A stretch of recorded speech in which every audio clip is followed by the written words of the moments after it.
Hello दोस्तों, आज मैं यस बैंक की बात करने वाला हूँ। यस बैंक के स्टॉक में लगातार गिरावट देखी जा सकती है जब से क्वार्टर 4 के रिजल्ट आए हैं। इनके रिजल्ट में जब से लॉस आया है तब से ऐसा माहौल क्रिएट किया जा रहा है कि यस बैंक अब डूब जाएगा, इसमें बिल्कुल भी कारोबार नहीं होगा, अब ये बैंक बंद हो जाएगा। लेकिन जिस तरह से पीछे से इसमें खरीदारी की जा रही है, म्यूचुअल फंड्स बहुत तगड़ा इसमें खरीदारी कर रहा है, इसके अलावा बहुत लोग इसमें माल उठा रहे हैं, बड़े इन्वेस्टर्स काफ़ी अच्छा इसमें माल उठा रहे हैं और एनपीए की रिकवरी के लिए कई एक स्टेप्स लिए जा चुके हैं। एनसीईआरटी ने भी कई एक स्टेप्स लिए हैं। ये सारी चीजें मैं आपको इस वीडियो के अंदर बताने वाला हूं कि अब आपके आगे की यस बैंक को लेकर के क्या रणनीति होनी चाहिए। क्या यस बैंक वाकई में डूब जाएगा या फिर इसमें आपको आने वाले टाइम में रिकवरी दिखाई दे सकती है। जो लोग यस बैंक में नया इन्वेस्टमेंट बनाना चाहते हैं या फिर जिन लोगों ने ऑलरेडी इन्वेस्टमेंट बना रखा है, अब उनको आगे कैसा एक्शन प्लान रखना चाहिए, ये सारी चीजें मैं इस वीडियो के अंदर क्लियर करने वाला हूं। तो चलिए शुरू करते हैं इस वीडियो को। मैं सुमित आपका अपने चैनल में बहुत बहुत स्वागत करता हूं। अगर आपने अभी तक हमारे चैनल को सब्सक्राइब नहीं किया है तो शेयर मार्केट से जुड़ी सारी अपडेट्स को पाने के लिए हमारे चैनल को अभी सब्सक्राइब कीजिए एंड बेल आइकन दबाना बिल्कुल मत भूलिएगा। सबसे पहले हम देख लेते हैं शेयर का कारोबार। कल ये स्टॉक 13 रुपीज़ 30 पर ओपन होता है, 13 रुपीज़ 15 का लो बनाता है, 13 रुपीज़ 40 का लो बना करके 13 रुपीज़ 35 पर अपनी क्लोजिंग देता है। हरे निशान में ही क्लोजिंग है, लेकिन इसमें गिरावट का ही माहौल हमने देखा है पिछले कुछ दिनों में। अगर हम इसके बीएसई में ट्रेडेड क्वांटिटी की बात करते हैं तो उसमें लगभग 1.5 करोड़ के आसपास शेयर्स की ट्रेडिंग होती है, जिसमें से लगभग 64 लाख शेयर की डिलीवरी उठाई जाती है। लगभग 43% से ज़्यादा की इसमें डिलीवरी उठाई जाती है। और अगर हम एनएसई में बात करें तो एनएसई में लगभग 725 करोड़ शेयर्स का कारोबार होता है, जिसमें से लगभग 3 करोड़ शेयर्स की डिलीवरी उठाई जाती है। लगभग 41% की इसमें डिलीवरी उठाई जा रही है। जिस तरह से इस स्टॉक में गिरावट आ रही है, हर तरफ से इस तरह का माहौल बनाया जा रहा है कि ये स्टॉक 4 रुपये, 5 रुपये, 7 रुपये, 9 रुपये का हो जाएगा। इस हिसाब से इसमें इतनी ज़्यादा बाइंग किस तरह से देखी जा सकती है ये आप देख सकते हैं। इसमें म्यूचुअल फंड्स ने अपनी बाइंग करना नीचे के लेवल पे स्टार्ट कर दिया है, क्योंकि इस स्टॉक में सपोर्ट लेवल नीचे का हमें दिखाई दे रहा है 13 रुपीज़ तक का। अब हम पहले दिखा देते हैं आपको इसमें किस तरह से बाइंग करी जा रही है, उसके बाद मैं आपको बताऊंगा कि एनपीए की रिकवरी के लिए एक नया स्टेप क्या लिया गया है। सुबह 9:26 पर 10 लाख से ज़्यादा शेयर्स की बाइंग करी जाती है। उसके बाद में 16 लाख शेयर्स की भी बाइंग करी जाती है 9:25 पर। फिर 25 लाख शेयर्स की बाइंग की जाती है 9:25 पर। फिर 23 लाख शेयर्स की बाइंग की जाती है 9:25 पर। कितनी ज़बरदस्त इसमें आपको बड़े बड़े स्टॉक्स पे डील होती हुई दिखाई दी है यस बैंक के अंदर। 20 लाख से ज़्यादा शेयर्स की फिर 9:37 पर और उसी टाइम पे 11 लाख शेयर्स की भी बाइंग हुई है। फिर 30 लाख, फिर 14 लाख, फिर 31 लाख से ज़्यादा शेयर्स की भी आपको बाइंग होती दिखाई देगी 9:34 पर। फिर 16 लाख से भी ज़्यादा शेयर्स की बाइंग हुई है 9:32 पर। उसके बाद में 12 लाख से भी ज़्यादा शेयर्स की बाइंग हुई है लगभग 1:15 बजे। इसके बाद अगर आप देखेंगे 2 बजे के अराउंड तो लगभग 70 लाख शेयर्स की इसमें बाइंग होती है। जिस तरह से इसमें खरीदारी की जा रही है उसको देखकर तो कहीं से नहीं लग रहा है कि इस स्टॉक का इतना बुरा हाल चल रहा है या फिर ये बैंक डूबने वाला है, जैसे कि खबरें हमारे सामने आ रही हैं। अलग अलग ब्रोकर एजेंसीज जो हैं अपने टारगेट दे रही हैं इसको लेकर के। जो यस बैंक के अंदर मेन इशू है वो है एनपीए का। यस बैंक में कोई भी अच्छी न्यूज़ चलती है, कैसी भी न्यूज़ चलती है तो उसको बस एक ही तरह से दबाया जा सकता है, वो है एनपीए। हर तरह से यस बैंक को गिराने के लिए ऑपरेटर इसमें बहुत ज़्यादा एक्टिव रहते हैं। मैंने आपको पहले भी उसका डेटा भी दिखाया है।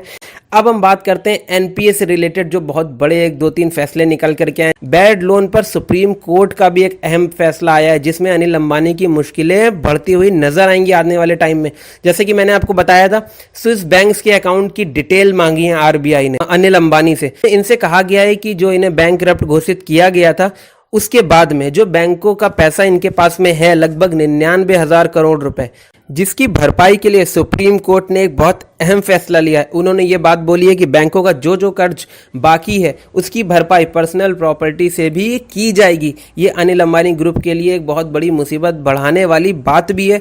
अनिल अंबानी ग्रुप की कंपनी को वैसे भी बैंकरप्ट घोषित कर दिया गया था, उन्होंने इसके लिए हामी भी भर दी थी। लेकिन अब जो अगला फैसला आया है कि किसी तरह जल्दी से जल्दी जो कर्जे की भरपाई है उसको करवाया जाए, इसके लिए सरकार अब बहुत ही ज़्यादा एक्टिव हो गई और कड़े फैसले भी ले रही है, कड़े कदम उठा रही है। जिस तरह मैंने आपको बताया था कि स्विस बैंकों से भी बैंक्स की डिटेल वगैरह इनकी मांगी गई है कि क्या पैसा है, कितना उसमें पैसा पड़ा हुआ है, ये सब डिटेल्स मांगी गई हैं। और अगर इस पैसे की रिकवरी होती है, जैसा कि मैं आपको बता दूं कि यस बैंक के टॉप डिफॉल्टर की लिस्ट में अनिल अंबानी ग्रुप की कंपनी आती है रिलायंस, जिस पर लगभग 12,800 करोड़ रुपए का बकाया है।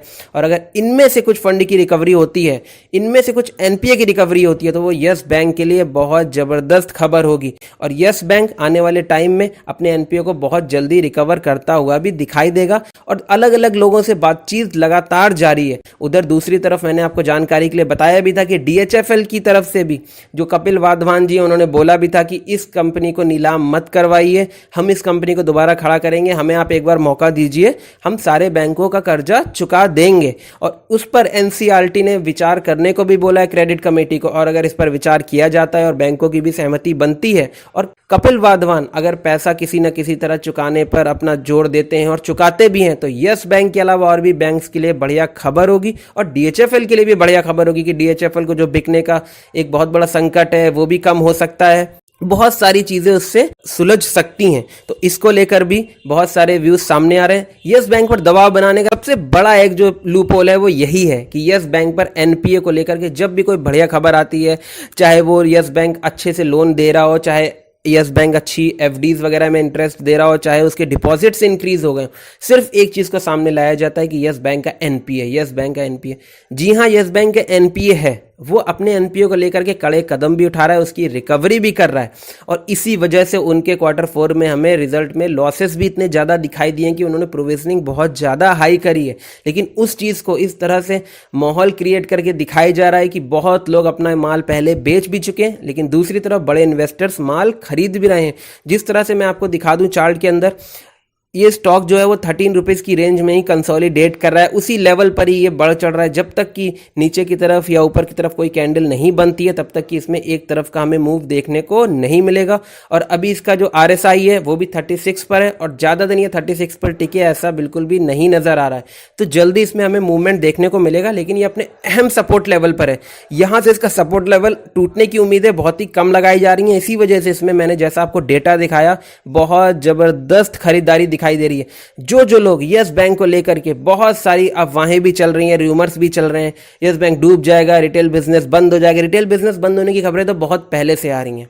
मैंने हमेशा से आपको एक चीज बताई है, यस बैंक को लेकर के आप अगर ये सोच रहे हैं कि 3 दिन में, हफ्ते भर में, 15 दिन में ये रॉकेट बन जाएगा, ऐसा कुछ भी नहीं होगा। आपको अगर लॉन्ग टर्म के नजरिए के साथ में होल्ड करना है तो आप यस बैंक को होल्ड कर सकते हैं।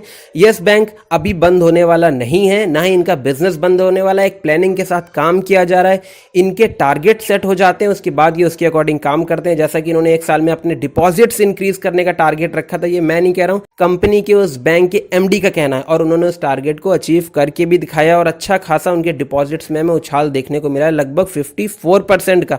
और इनका जो नेक्स्ट ईयर का टारगेट है वो ये लगभग कम से कम 5,000 करोड़ का एनपीए रिकवर करना है, कम से कम।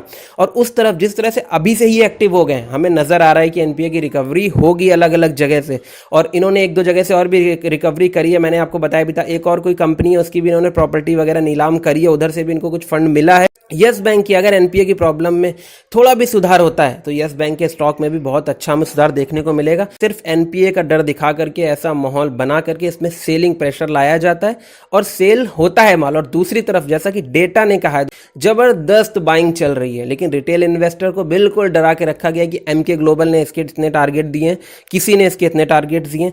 आप एक साल का परफॉर्मेंस उठा के देखिए, डेटा को देखिए, रिसर्च देखिए, उसके बाद में कोई भी डिसीजन लीजिए। जब इसके 1-2 क्वार्टर्स के रिजल्ट बहुत अच्छे हमें दिखाई देंगे, तब आप ये मान के चलना कि ये बहुत अच्छा परफॉर्म करेगा, और करेगा ही करेगा, लेकिन टाइम लगेगा। It will take time to perform. अगर आप यस बैंक को अपने पोर्टफोलियो में रखना चाहते हैं तो पेशेंस के साथ में होल्ड करिए और आराम से बैठिए। 1-2 रुपए नीचे जा रहा है, जाने दीजिए। बहुत से लोग इसको लेकर के कहते हैं 400 पहुंच जाएगा। दोस्तों, इस बारे में कहना बहुत मुश्किल है अभी 400 पहुंचेगा कि नहीं, लेकिन हाँ, जिस तरह का अभी का परफॉर्मेंस है, ये अपने लेवल से ऊपर जाएगा और ज़रूर से ज़रूर जाएगा। इसकी पूरी संभावनाएं लगती हैं। इसका परफॉर्मेंस देख करके आप इसको अपने पोर्टफोलियो में रख सकते हैं और इसको होल्ड कर सकते हैं। बाकी अगर आप कोई भी इन्वेस्टमेंट करना चाहते हैं तो एक बार अपने फाइनेंशियल एडवाइजर से चार्ट वगैरह पर रिसर्च के बात कीजिएगा। अगर आपको ये वीडियो अच्छा लगा है तो हमारे वीडियो को लाइक करिए, शेयर करिए, सब्सक्राइब करना बिल्कुल मत भूलिएगा। Thank you so much for watching this video.